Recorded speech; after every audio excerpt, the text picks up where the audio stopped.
about the anatomy of thoughts just for a little bit, because you think about it in terms of your physical body, but let's talk about what a vibration is, what energy is, what a thought is, and what an emotion is.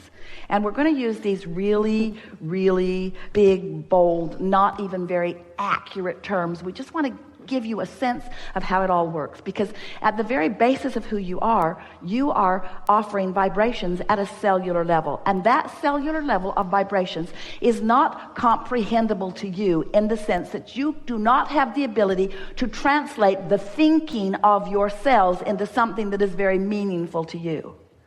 In other words, there's no psychological conversation that's going on that's going to be very meaty for you. It's not a political discussion. Esther was on an airplane yesterday listening to men talking about the college football games, and Esther realized she doesn't know anything about any of these teams. It was really upsetting to her. She just wished that they would talk a little bit about some team that she knows. Just throw out one name I know, but no. It was all these things that Esther's never focused on, and Esther thought, I need to brush up on my college football, because if I'm going to eavesdrop, I need to be in the loop a little bit, because this conversation just sounds like blah, blah, blah, blah, blah, blah, blah to me. It was not meaningful at all to Esther. Well, there are a lot of things that are not meaningful to you because you don't have enough momentum going about them. And until you have some momentum going, it's not very meaningful. So you get to choose the things that are meaningful to you. So there are things that are going on in your physical body, points of attraction, that really are not of any of your concern, because it's a language that you don't need to articulate into anything very specific. But the cells of your body are collectively, in a sort of mass consciousness way, emitting a consensus of how they're doing, which you can feel emotionally. So if you are looking for evidence of feeling good and finding even the slightest evidence, and then you are taking that emotion of feeling good and you're actually commenting on it, I feel good. Ooh, I feel good in my body today. Now you've increased the momentum of that. Are you getting a sense of what we're talking about? And that's what you want to do relative to all subjects all day, every day. Add emphasis to the ones that feel good and de-emphasize the ones that feel bad by taking your attention from them. And then watch what happens. If you are monitoring manifestations, and at that point making your statements of how you're doing, the momentum is already too far down the road and you have very little control.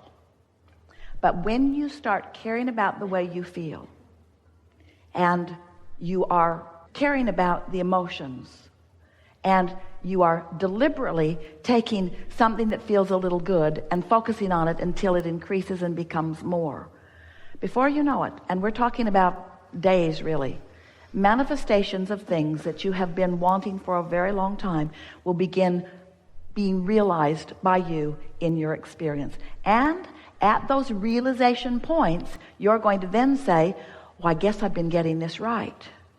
And so that's just the process. Try it a little. Try to feel for the feeling of fun just for a few days and watch what happens in your life. Try to feel for a feeling of appreciation just for a few days and watch what happens in your life. Show yourself how you have come closer to who you are with these general thoughts. You didn't trip over. Esther's been talking a lot about what she's tripping over. She said to at least 5 members of her staff, maybe not the mobile crew, but the home crew, I'm tired of tripping over that. Let's do something about that. I don't want to trip over that anymore. I don't want to trip over that anymore. Well, she didn't even realize she was saying, I don't want to trip over that, until she tripped over that. And now that she's tripped over that, around the world, she tripped over that. It's got her attention. I'm going to stop saying I'm going to stop tripping over that. I'm not going to trip over that. Scotty said, oh, I'm really sorry about that. And Esther said, I create my own reality. Damn it. I create my own reality. Nobody's responsible for anything that happens to me. Everything that comes to me is as a result of what I've got going on vibrationally. Don't you love knowing that? And don't you love manifestations that explain to you what you've got going on vibrationally? Don't you love that? Would you really want it to be any other way? No. And don't you love knowing that it's all for you? Doesn't it feel good to be in that spotlight? Yes. Don't you like being in that spotlight where everything that is occurring in your experience is a reflection of what you're doing vibrationally, what you're doing emotionally, how you are tending to your own point of attraction? You're powerful. You're powerful. And the trajectory of your deservability is more powerful than Esther can even find words to explain to you. It's time for you to just chill out and have more fun and make it simpler, and don't bring with you all the stuff that you've picked up along your physical trail. Just stand in your now and reach for the best feeling thought that you can find here and now, and watch what begins to happen. Esther is certain that this avalanche, and it is, of extraordinary, and they are, manifestations in her life experience are happening now because of her few weeks of sitting with her notebook and deciding to focus for 15 or 20 minutes unconditionally. To find a feeling without needing something to have produced it. To start at the basis of her vibrational anatomy, whatever that means, and start in that neutral place and just see if well-being ensues from that. Just giving herself a chance to grow something that feels good by not starting with something that feels bad. By not beginning the day by solving a problem, by not beginning the day by answering emails, by not beginning the day by trying to clean up the things you're tripping over, by not beginning the day in the hole. Instead, beginning in that neutral place and just letting the universe show you the goodness that will come to you if you start in that neutral place, you see. And then, once that momentum gets going, then the things that begin to happen are far more than emotions. It's rendezvousing with people and things coming into place and financial enterprises coming together and all kinds of things coming that just make you stand back, and most of the world stand back if they were watching it and understanding it in amazement at the blessedness that you are living, you see. Nobody can understand you. No one will ever really get you. Give up trying to get them to get you. You're not going to make them understand. You cannot explain yourself to anybody because nobody can get your point of attraction. And the harder you try to explain to someone who's not getting it who you are, the less you be who you are. Yes. You let them train you into their awareness of you. Yes. You don't want their awareness of you. You want your awareness of you. Your warm, loving, appreciative, well-being version of you, the one that your inner being holds and tends to and knows and flows to you. You see, here's the reason that a conversation like this, we know, is so helpful to you. Once you hear this enough, you'll be in the middle of some momentum that isn't pleasing to you, and you will realize why the momentum is there. And when you have conscious realization, now you're in control. It's like, sometimes it feels like it would be prudent, that's what your parents told you in the beginning, drive slowly. Well, you don't always want to drive slow, and sometimes it isn't even the best idea to drive slow. Don't get out on a thoroughfare where people are really moving and drive slow. You're more of a problem when you're driving slow than if you're up to speed with what's going on around you. And so when you realize that you are in control of your experience, we just want you to know the faster you're moving, the faster the momentum is, the more happy you really are going to be in the experience. But you don't want to drive fast before you have control of your vehicle. You want to drive according to the conditions. How's that?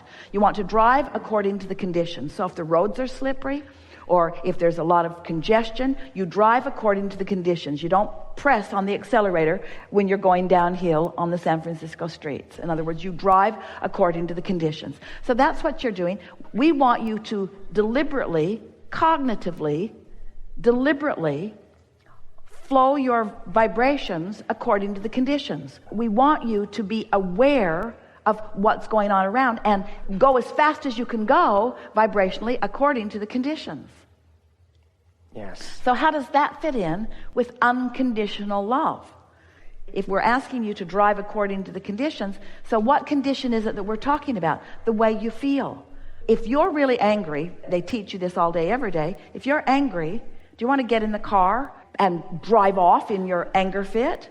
That's never a good idea, is it? Isn't that almost always when something goes wrong? When you're in that place? Do you believe that you can be in control of the way you feel? Yes. Under all conditions? Yes. No, not under all conditions yet.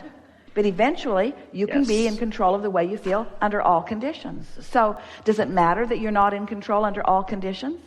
If a condition comes and you're not in control of the way you feel, is it a problem?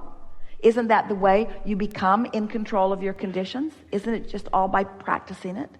By finding the feeling place of it? Yes.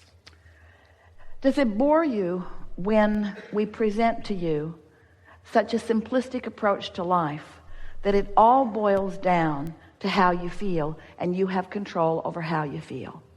And do you want to argue with us in your mind about that? Because there are people in your life that make it really hard for you to feel the way you want to feel. Well, those people are the most significant people in your life experience. Because if you are able to show yourself that you can feel the way you mean to feel unconditionally by caring about how you feel so much that you manage your vibration earlier until you get the momentum going, then you've got it made. So controlling your vibration is all about momentum, and momentum is all about starting at the early stages. It's about how you get it started. That is the reason that you were born into this physical time-space reality where there is slumber. That's the whole point of your slumber. While you sleep, your momentum subsides. And every time you come back into consciousness, you have the then new fresh slate, the new ability to push the reset button and to find a vibration that feels good to you. And it is our promise to you.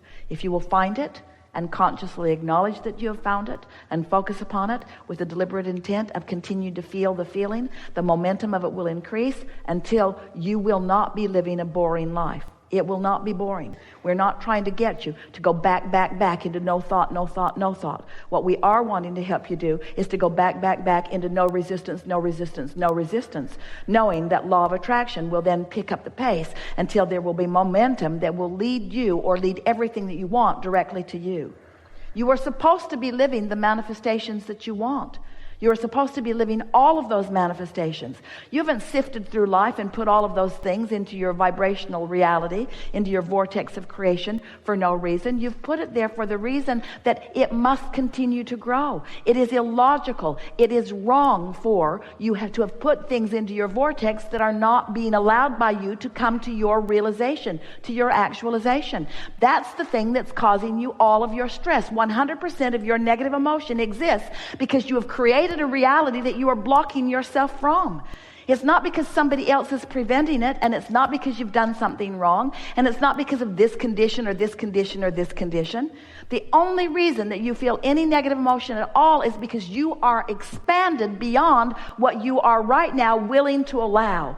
And the thing that is so interesting about that is that the reason that you're disallowing all that you want to manifest into full realization is because you're not willing to feel good enough.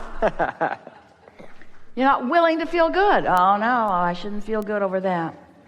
That lady is sick, and that person doesn't have enough money, and it's selfish. There's this going on, and it's just not normal. It's just not normal. People would think I was nuts if they knew that I'm just happy all the time with all this stuff going on.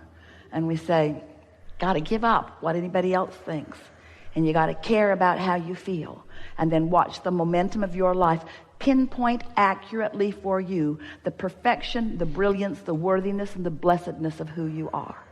And Esther did not know that a month ago like she knows it now, because she had not had the benefit of a magnificent manifestation punctuating her point of attraction. She didn't even know she had that point of attraction going. Oh, she was happy. And she knew she was feeling good. And she knew that she was feeling good a lot. And she knew that she was feeling good on purpose. She just didn't know what feeling good like that for a consistent period of time would yield to her. You see what we're getting at? Yes. But when it yielded, then she thought, oh, I recognize that.